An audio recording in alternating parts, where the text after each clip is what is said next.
Selamat malam teman-teman yang kami cintai dan dosen pengampu kami, Hendra Setiawan.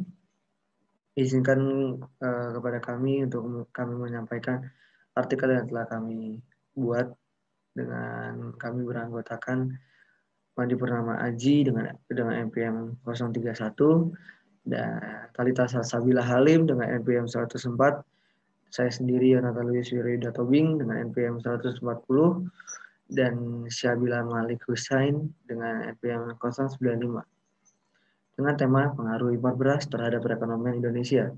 Untuk mengetahui dampak dari impor beras terhadap perekonomian di Indonesia. Materi pertama akan dibacakan oleh saya sendiri, Yonatan Luis. Pengaruh impor beras sangat besar terhadap beberapa sektor seperti pertanian yang tentunya akan menyinggung perekonomian negara karena akan menyangkut modal devisa negara. Faktor utama impor beras masih dilakukan adalah karena usaha pemerintah untuk mensejahterakan rakyat Indonesia. Dikarenakan komoditi pangan yang sangat penting bagi bangsa Indonesia adalah beras. Kenapa? Terutama karena beras merupakan bahan pangan dan sumber kalori yang utama bagi sebagian besar bangsa Indonesia, yakni lebih dari 90% dari total penduduk di Indonesia.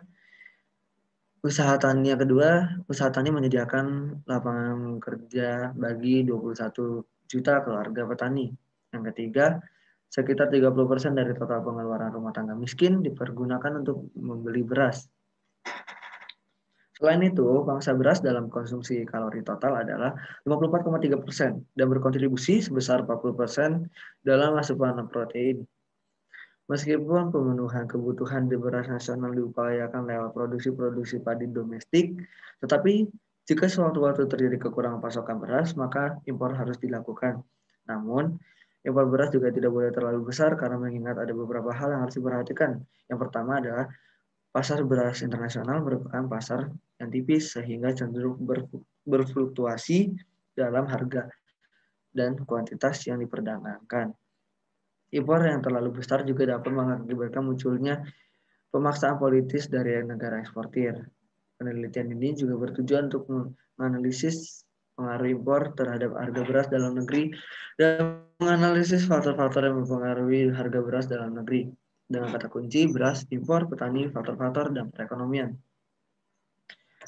Dan materi selanjutnya adalah pendahuluan akan dibacakan oleh Aji. Ya, terima kasih Yonatan. Aji. Selanjutnya, bagian pendahuluan. Pada bagian pendahuluan, kami banyak memaparkan peranan perekonomian di Indonesia yang mengenai tentang pengaruh impor beras di Indonesia. Sektor pertanian merupakan salah satu sektor yang memegang peranan dalam perekonomian di Indonesia. Potensi sumber daya yang besar dan beragam yang dimiliki sektor pertanian mampu menjadi salah satu penggerak sistem perekonomian nasional. Hal tersebut terlihat dari kontribusi nyata dari sektor pertanian terhadap produk domestik bruto atau yang disebut dengan PDB. Yang didukung juga oleh penelitian Badan Pusat Statistik atau BPS pada tahun 2014 yang menyatakan pada periode 2009 hingga 2012 rata-rata pertumbuhan PDB tanaman pangan meningkat yaitu sebesar 11,14%. Tanaman pangan juga berperan penting dalam pemenuhan kebutuhan masyarakat Indonesia. Beras merupakan komoditi pangan utama penduduk di Indonesia. Menurut penelitian Faustat pada tahun 2013 bahwa terjadi peningkatan konsumsi beras yang dibarengi dengan meningkatnya rata-rata jumlah penduduk di Indonesia sekitar 220.135 jiwa per tahun. Menurut penelitian di USDA, pada tahun 2013, selama kurun waktu 16 tahun dari tahun 1995 hingga 2010, rata-rata produksi beras mampu memenuhi total konsumsi beras di Indonesia, yaitu sekitar 94,85%. Sedangkan produksi di Indonesia sudah cukup bahkan surplus berdasarkan data BPS. Pada produksi beras di Indonesia pada tahun 2018 mencapai 32,40 juta ton, sedangkan konsumsinya sekitar 29,57 juta ton, dengan rata-rata per bulan di kisaran 2,46 juta ton. Sekalipun mengalami surplus, nyatanya pemerintah selalu melakukan impor beras tercatat sejak tahun 2014 sampai hingga 2018 secara berturut-turut. Dan menurut penjelasan Presiden Joko Widodo, impor tetap dilakukan untuk menjaga ketersediaan stok beras, menstabilkan harga, dan sebagai cadangan bila terjadi gagal panen. Disinilah pentingnya fungsi pemerintah dalam mengontrol keseimbangan harga agar petani senang dan masyarakat juga senang. Jadi penelitian ini akan berfokus pada pengaruh impor beras di Indonesia. Berikutnya ada batasan masalah. Agar pembahasan tidak meluas, maka ruang lingkup data ini akan dibatasi dengan produksi beras di Indonesia sebagai negara agraris. Keadaan beras di Indonesia, pengaruh beras terhadap ekonomi di Indonesia, upaya meningkatkan informasi mengenai mengapa Indonesia sebagai negara agraris masih merasa ketergantungan kepada impor beras, bagaimana dampak impor beras terhadap sektor pertanian di Indonesia, dan faktor apa yang membuat terjadinya impor beras nasional. Selanjutnya, kemudian ada rumusan masalah dan tujuan. Terdapat 4 rumusan masalah, yaitu yang pertama, bagaimana keadaan produksi produksi beras di Indonesia saat ini. Yang kedua, dampak impor beras terhadap perekonomian Indonesia. Yang ketiga, dampak impor beras terhadap sektor pertanian Indonesia. Yang keempat, faktor apa saja yang membuat Indonesia masih bergantung mengimpor beras. Selanjutnya ada tujuan. Tujuan penelitian ini adalah sebagai berikut. Yang pertama, mengetahui keadaan produksi beras di Indonesia saat ini. Yang kedua, mengetahui dampak yang ditimbulkan dari impor beras terhadap perekonomian Indonesia. Yang ketiga, mengetahui dampak apa yang akan terjadi akibat impor beras terhadap sektor pertanian di Indonesia. Yang keempat, mengetahui apa faktor yang membuat Indonesia masih bergantung kepada beras impor. Selanjutnya ada metode penyusunan. Penelitian ini disusun menggunakan metode studi literatur, yaitu metode yang digunakan dalam penyusunan artikel, skripsi, atau karya tulis ilmiah dengan cara membaca referensi dan mencari informasi menggunakan bacaan yang telah dibuat sebelumnya. Selanjutnya akan dibacakan oleh Salsabila. Baik, terima kasih kepada Haji. Selanjutnya ada kajian pustaka. Yang pertama, pengertian beras bagi Indonesia.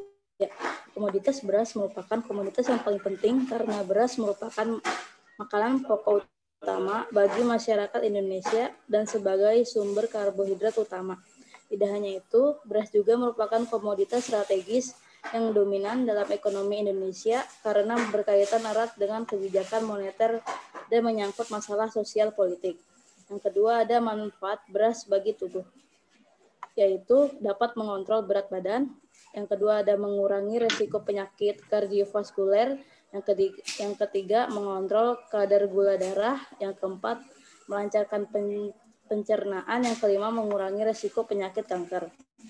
Yang ketiga ada jenis beras. Berdasarkan jenis yang ada, jenis beras terbagi dalam beberapa varian, yaitu yang pertama ada beras putih.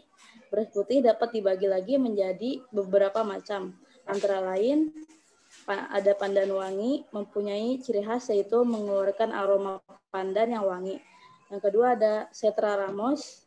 Yang ketiga ada Rojo Lele. Beras jenis ini banyak dikonsumsi oleh masyarakat Jawa Tengah dan Jawa Timur. Beras Rojo Lele memiliki warna putih susu. Yang keempat ada Batang Lembang atau beras Jepang, memiliki tekstur yang pulen setelah dimasak. Yang kelima ada Mentik Susu, merupakan beras organik yang kaya akan nutrisi dan mineral.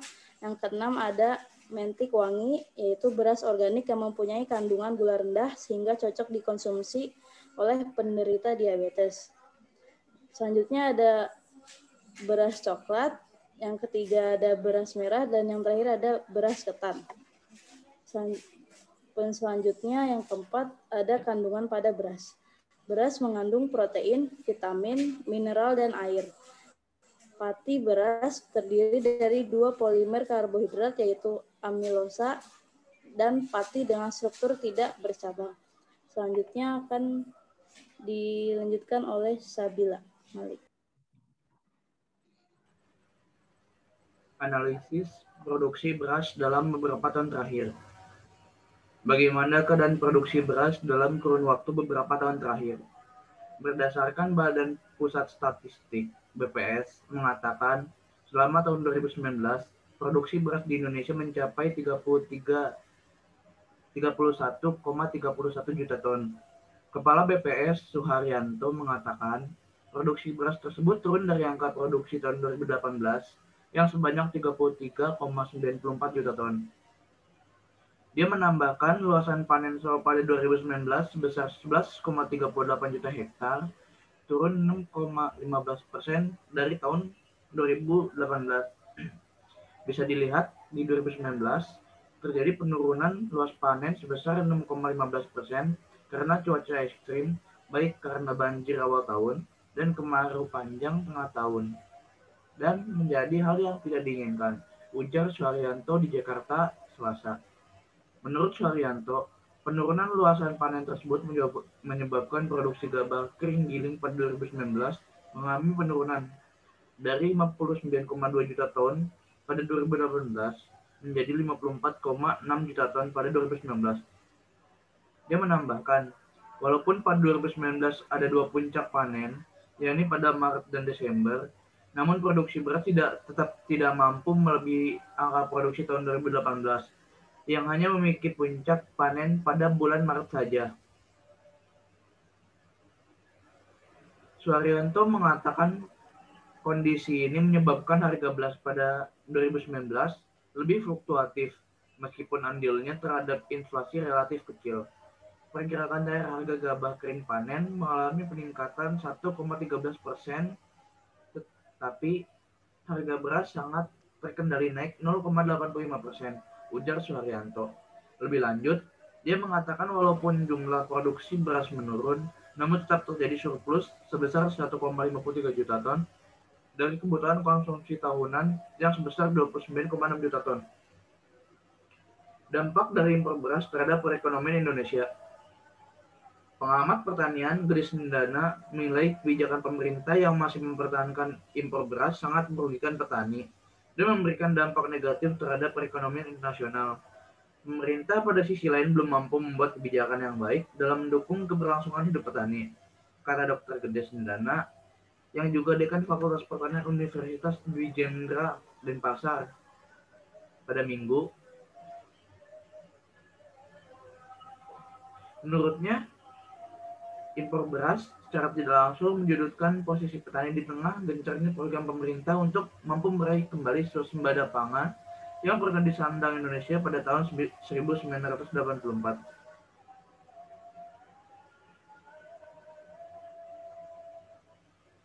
Impor beras membawa konsekuensi terhadap turunnya harga gabah di tingkat petani. Diinsentif bagi petani untuk meningkatkan produktivitas padi, mengurangi cadangan devisa dan ketergantungan terhadap pangan luar negeri, ucapnya. Gede Sendana menyarankan pemerintah untuk menghindari impor beras secara berkelanjutan dengan meningkatkan produktivitas dan produksi padi secara nasional. Upaya tersebut dapat ditempuh dengan melakukan promosi pengembangan sistem dan usaha agribisnis berbasis usaha tani padi. Berbagai program promosi dapat dilakukan secara berkelanjutan, menyangkut pengembangan infrastruktur, mendukung usaha tani padi, dan meningkatkan akses petani terhadap sarana produksi dan sumber permodalan. Selain itu, meningkatkan mutu intensifikasi usaha tani padi dengan menggunakan teknologi maju, menerapkan eksistensi lahan pertanian terutama di luar Jawa, serta meningkatkan akses petani terhadap sarana pengolahan pasca panen dan pemasaran. Untuk itu diperlukan adanya kebijakan yang implementasinya khususnya mengenai pembelian gabah oleh pemerintah, apakah melalui bulog atau perusahaan umum daerah dengan harga yang sangat layak bagi petani. Upaya itu untuk menggairahkan petani berusaha tani secara intensif dan mampu meningkatkan pendapatan kesejahteraan para petani. Pada sisi lain, pemerintah wajib menjaga harga beras sehingga tidak merugikan konsumen, termasuk petani itu sendiri. Yang ketiga, Mengapa pemerintah masih melakukan impor beras nasional?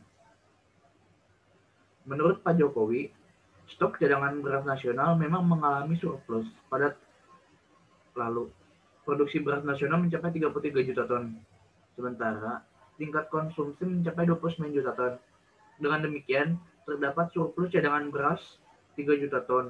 Lantas, Pak Jokowi mengungkapkan beberapa alasan kenapa pemerintah tetap mengimpor walaupun terjadi surplus. Pak Jokowi mengatakan, kebijakan impor bertujuan untuk menjaga ketersediaan stok cadangan beras jika terjadi bencana alam dan gagal panen. Selain itu, kebijakan impor juga bertujuan untuk menstabilkan harga beras di dalam negeri. Dampak impor beras terhadap sektor pertanian Indonesia. Anggota Komisi B DPRD Jawa Tengah, Riono, menyebutkan kebijakan tersebut sangat merugikan petani dan memberikan dampak negatif terhadap perekonomian nasional. Bagi Jawa Tengah, kebijakan impor beras bakal merugikan para petani yang dalam waktu dekat memasuki masa panen raya. Impor beras akan mengganggu keberlangsungan hidup petani, katanya di Semarang, Jawa Tengah, Kamis. Riono melanjutkan, impor beras secara tidak langsung menjulitkan posisi petani di tengah gencarnya program pemerintah untuk mampu meraih kembali swasembada pangan yang pernah disandang Indonesia pada 1984. Selain itu, impor beras tidak hanya membawa konsekuensi terhadap turunnya harga gabah di tingkat petani, namun juga insentif bagi petani untuk meningkatkan produktivitas padi, mengurangi cadangan devisa, dan ketergantungan Indonesia terhadap pangan luar negeri.